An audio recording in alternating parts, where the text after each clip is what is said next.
تھے، چھوٹی عمر کے صحابی. اصل میں حضور کے صحابہ کی بڑی تعداد سب نوجوانوں کی تھی، بوڑھے صحابہ کم تھے. اکثر میرے آقا پر ایمان لانے والے سب کے سب نوجوان تھے. حضرت عمر ابن خطاب یہ بھی نوجوان تھے. مولائے کائنات تو بچپنی میں ایمان لائے. اسی طریقے سے حضرت طلحہ، سعد ابن ابی وقاص، حضرت زبیر، حضرت بلال حبشی، یہ سب جوان لوگ تھے. ابتدائی جوانی تھی. لیکن کہتے ہیں ایک جوان صحابی، یاد رکھنا. اچھا یہ بھی آپ کو بتاؤں، جوان کیوں ایمان زیادہ لاتے تھے؟ بوڑھے بھی تھے لیکن زیادہ جوان تھے. کیوں؟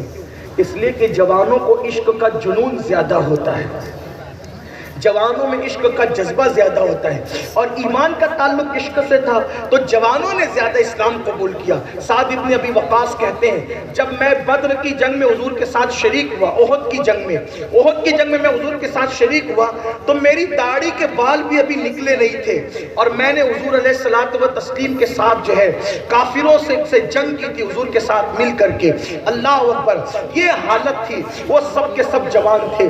میرے عزیز، میری قوم کے جوانوں، آج بھی کائنات کا نظام بدل سکتا ہے، آج بھی حالات تبدیل ہو سکتے ہیں، آج بھی انقلاب آ سکتا ہے.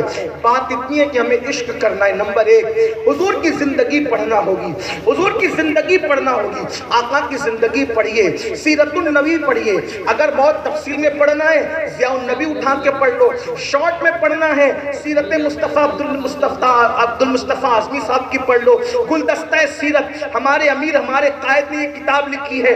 پیغمبر رحمت، یہ کتاب بھی حضور قائد محترم کی ہے. آپ پڑھیں تو صحیح نہ، حضور کے بارے میں پڑھیں. میں اللہ کی قسم اٹھا کے کہتا ہوں کائنات میں کوئی اتنا اچھا نہیں ہے. اللہ اکبر، جتنے اچھے اللہ کی مخلوق میں آپ کے اور میرے نبی ہیں، ان کی ادائیں، ان کا مسکرانا، ان کا چلنا، ان کا بولنا. اگر میرے پاس وقت ہوتا واللہ میرے دل کا ایک ایک تار اس وقت مسکرا رہا ہے، اور میرا دل یہ چاہتا ہے کہ مجھے ٹائم اگر ملے تو میں حضور کی ایک ایک ادا آپ کے سامنے بیان کروں.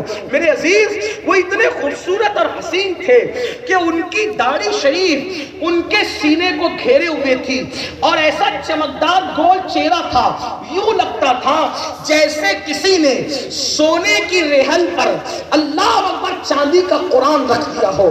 اور حضور علیہ السلام چلتے بھی تھے تو اس شان کے ساتھ چلتے تھے کہ کوئی ان کے ساتھ چل نہیں پاتا تھا.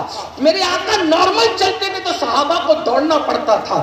حضور کے پسینے سے اتنی خوشبو نکلتی تھی کہ گلیاں مہک جایا کرتی تھی. حضور علیہ السلام کا پسینہ بھی کبھی بے ترتیب نہیں نکلتا تھا.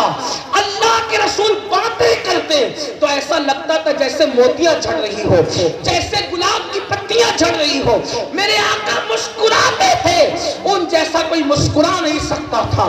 وہ جب تک سواری پہ بیٹھتے تھے، توجہ کرنا میرے جوانوں، آقا جب تک سواری پہ بیٹھتے تھے اتنی دیر تک کوئی سواری نہ پیشاب کرتی تھی نہ پاخانہ کرتی تھی. حضور کا ادب یہ تھا. اللہ اکبر، حضور اگر سوتے تھے تو کبھی زلفیں بھی بکھرتی نہیں تھی. حضور علیہ السلام پیشاب جسے ہم بول کہتے ہیں ادب کے ساتھ، بول و براش کرتے تھے تو زمین اس کو نگل جاتی تھی. حضور کے فضلات پاک کو کبھی کسی نے اپنی آنکھوں سے نہیں دیکھا، بس اتنا تھا کہ مشک کی طرح بھینی بھینی خوشبو آتی تھی. حضور علیہ الصلوۃ والتسلیم اللہ اکبر جہاں کلی کر دیتے تھے، سوکھے درخت ہرے ہو جاتے تھے، جہاں پیر رکھ دیتے تھے تو مٹی پہ قدم نہیں جمتا تھا، پتھروں پر ان کا نقش قدم جم جایا کرتا تھا. اللہ اکبر، وہ کیسے تھے؟ جن کی قسمیں خدا اٹھائے، جن کو خدا بار بار دیکھے. قرآن کہتا ہے قد نرا، قد نرا، اے میرے محبوب، ہم ضرور دیکھتے ہیں کیا آپ کا چہرہ آسمان کی طرف اٹھا. آپ دیکھیں تو صحیح، اللہ نے کسی کی جان کی قسم یاد نہیں فرمائی. لعمرک فرما کر اللہ نے ان کی جان کی، ان کی عمر کی قسم اٹھائی. وہ چلے تو ان کے شہر کی قسم اٹھائی. ان کی شان یہ ہے، ہم نے کبھی پڑھا ہی نہیں. ہمیں تو طوطا مینا یوٹیوب فیس بک اس سے فرصت نہیں. آج پوری دنیا جو پاپ اور بدبختی کی طرف جا رہی ہے انہیں حضور نہیں پتا. جس دن انہیں حضور پتا چل جائیں گے وہ سب سے کٹ کر میرے نبی کے ہو کے رہ جائیں گے. تو میں عرض یہ کر رہا تھا، بات چلیے بڑی دور نکل گئی. اور پھر میں کہہ رہا ہوں میرا بربط دل پر ایک ایک تار یہ کہہ رہا ہے کہ حضور کی شان بیان ہونی چاہیے. لیکن اگر میں اتنا کہوں چلے پڑھ بھی دیتا ہوں، آسان ہے، امام کی روح مدد کرے تو پڑھ دیتا ہوں.